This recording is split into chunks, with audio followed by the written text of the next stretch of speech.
Most men walk into a hug and walk out of it having communicated absolutely nothing. They treat it like a formality, a quick social transaction, something you do before you get to the real conversation.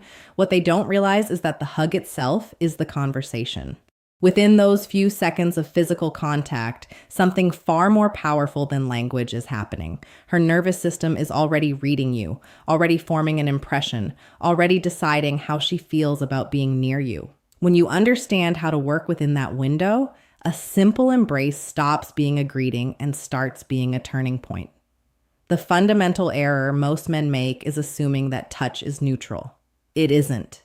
Every element of how you hold someone, where your hands land, how much pressure you apply, how long you stay, how you leave, all of it is being processed beneath the level of conscious thought.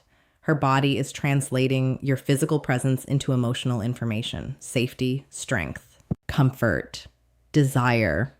You're either fluent in that language or you're not. Here are the 4 principles that separate the men who are. The first is about placement, specifically where your hand rests on her back. The instinct for most men is to go high, a pat between the shoulder blades, light and non-committal, the universal language of friendship. The alternative, the one that actually registers on a deeper level, is to place your palm firmly and calmly on the lower back just above the tailbone.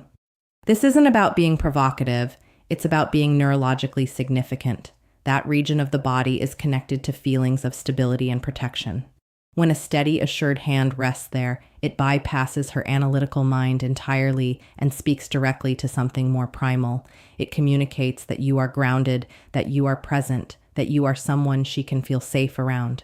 The second principle is about the quality of the hold itself. Hesitation has a texture. A loose, uncertain hug telegraphs insecurity in a way that no amount of confident words can undo. What you're aiming for is an enclosure, not a crush, but a firm and consistent pressure that feels like a genuine embrace. She should feel your frame around her, not just your arms on her. When that happens, something shifts. Being truly held is an experience most people rarely have, and when they do, the sense of comfort and subconscious connection it creates is immediate and lasting. The third principle involves time, and this is where most men unknowingly disqualify themselves. A 2-second hug is barely a handshake. The moment that actually matters happens somewhere between the 5th and 7th second, because that's the threshold at which oxytocin, the bonding hormone, begins to release in a meaningful way. Most men break away around 3 seconds out of a quiet anxiety that they've already stayed too long. That anxiety reads, it's visible in the pull. Staying calm and holding through that full 5 to 7 second window creates something entirely different. The world outside the moment softens. Her nervous system has time to settle into the connection. What started as a greeting becomes something that feels, even briefly, like genuine intimacy. If any of this is resonating with you, pass it along to someone who could use it. The fourth and final principle is the exit. The way you end a hug is not a conclusion. It's a closing statement, and it's the part that tends to linger longest in memory. The mistake is disconnecting abruptly, just pulling away cleanly like closing a door.